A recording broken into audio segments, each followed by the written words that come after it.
The Sports Source is brought to you by Fast Frame, with exciting Vol sports prints now available.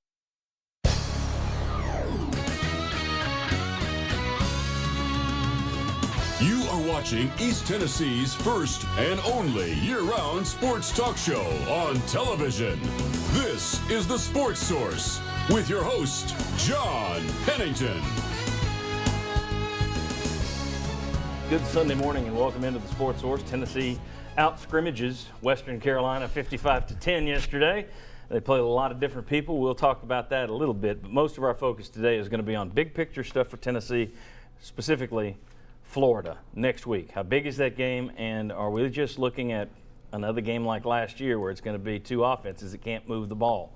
We'll discuss all that. We start, as usual, first segment of our show brought to you by Phil Cobble, Fine Homes and Land. And the most beautiful homes are always listed with Phil and his team, but this home might be the most beautiful we've ever shown. If I had 800 grand laying around, actually it's less than 800 grand, that would have never even made it to the screen. This house is beautiful. Mountain and lake views, pool, beautiful staircase inside, 3 stories, 7,400 square feet, and they have an open house today from 2 to 4. Open house 2 to 4 today out there in Farragut. That's 1116 Crown Point Drive. Gorgeous home for under $800,000. Phil Cobble, Fine Homes and Land. All right, I want to welcome in the first wave of panelists we have today. Bob Hodge, former Vol Will Overstreet, Jimmy Himes, former Vol Jacob Gillum. All right, gonna see, first of all, fan reaction was kind of negative this week, at least on social media and the call-in shows. But kudos to the volunteer fans who showed up in mass yesterday for a Western Carolina game. I expected a much smaller crowd. I think they deserve credit for showing up. So it begs the question, was the reaction as negative after the Oklahoma game as social media and call-in shows made it seem? Because again, if everyone was mad, I don't think you had close to a full house yesterday. But taking all that into consideration, the crowd you saw yesterday, the anger that you heard during the week, how big is this Florida game for Butch Jones? I don't think it can get any bigger. I don't know how I mean, I like to hunt. If this game was a buck, it would be like a 35 point. It would be the world record of size. So I just don't think it can get any bigger for Butch Jones. All right. I think also, if you really want to look at it, why the fans weren't as angry. They looked at this Oklahoma game as, yeah, we're disappointed, but it's not a conference game. And, they're going to take a conference game a lot more seriously. So a loss to Florida, I think the next game you would see a drop-off in attendance. I think this fan base is still there of, let's see what that Florida game looks like. I think if you lose that, now you start losing the attendance. I think it amplifies the Oklahoma response. It does. Yeah. I think Will's right. I think it's the biggest game for Butch Jones at Tennessee. It may be the biggest game of his career as a coach, but I think it's a must-win for him to get Florida. And if not, it puts you behind the 8 ball in the East Division. It means 11 in a row that you've lost to a rival. And I do think some of the fans jump off the bandwagon. All right. And just to point out, Tennessee's lost 11 in a row. It would be 3 in a row for Jones. He's got a lot of predecessors who lost a lot in a row, too. Jacob. I really just think this game is really similar to a couple years ago when we played Florida. When we had the big college game day experience here, this game is huge from a player standpoint. We hate Florida. So it's Florida Hate Week this week, and we're getting ready to take it to them. Let me ask you this one, Jacob. Last year, it was a very conservative, old-timey game, 10-9. Tennessee makes Justin Worley gets hit, fumbles, and really knows the difference in the game when Florida put in that freshman quarterback and they were able to drive it all of about 45 yards. Did you notice a difference in the way that Jones and the staff prepared for that game? In the past year at Tennessee, you've had some coaches that would tighten up against an Alabama, tighten up against a Florida. Did you see any of that with the staff last year? Could you tell it's Florida week and they're starting to pucker up a little bit? You can tell because every year when we play Florida, it's always a big game. They're always our huge rival. So we definitely prepared differently for Florida. It's one of those games where you have to come out and play your best to beat them because it doesn't matter how good Florida is that year. They're always going to play really good against you. All right, let me ask you guys. I watched yesterday's game. I know they put up some decent numbers. I know Dobbs completed passes to 8 different guys. I was not impressed with the passing game. I know you guys can tell me if I'm wrong, but I still saw Dobbs get pressured more than I would like against Western Carolina. I still saw Dobbs and Dormady step back, and when they did have time, downfield, check down. I don't see a lot of these guys getting open down the field. And Dobbs missed one or two throws, the pass run option down near the end zone where he threw it into the stands over Marquez North. How does Tennessee move the ball on Florida? Because I just think if you haven't proven you can pass it, they're going to put 8 in the box. They're going to blitz you. They're going to do what they did last year. They're going to do what Oklahoma did last week. How do they move the ball against Florida, and do they, Jimmy? Throw it to Preston Williams. That's how you move it. He was their best receiver. I was really impressed with him. He's a big target. He can run. The passing game did have some. With Williams, they had a couple of moments. Other than that, it was pretty blasé against a weak opponent. Thoughts?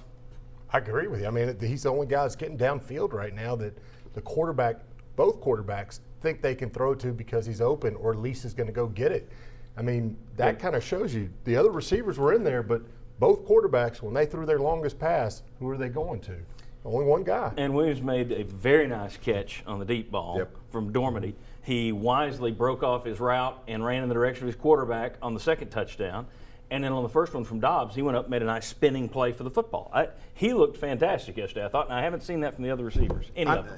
I really think that Tennessee, this is where the spread option, you're going to have to run the spread option, and Dobbs is going to have to run more, because I haven't seen enough out of him through 3 games yet to think that he is going to be able to pass consistently. I hope I'm wrong, but I think that you're really going to have to use him and Hurd and Kamara and run on Florida to be able to pass. I think sometimes it goes, people think it's a little bit of a different way, but I think if Tennessee can't run, then the pass is not good enough to get you where you want to be. Did they run well enough against Western Carolina yesterday?